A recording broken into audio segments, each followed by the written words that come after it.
যারা মধ্যবিত্ত ফ্যামিলিতে জন্ম নিয়েছে, অর্থাৎ যার বাপের টাকার পরিমাণ কম, তারা বোঝে পৃথিবীতে বেঁচে থাকার কষ্টটা কতখানি।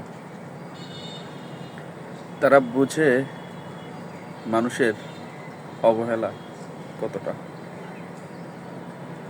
আর পৃথিবীর ইতিহাসে আমার জানা মতে এই সব ছেলেদেরই স্বপ্নটা থাকে অনেক বড়, এত বড়, সেই স্বপ্নটা পূরণ করতে গেলে জীবনে প্রতিটা মুহূর্তে ঝড়ের সাথে যুদ্ধ করে বাঁচতে হয়।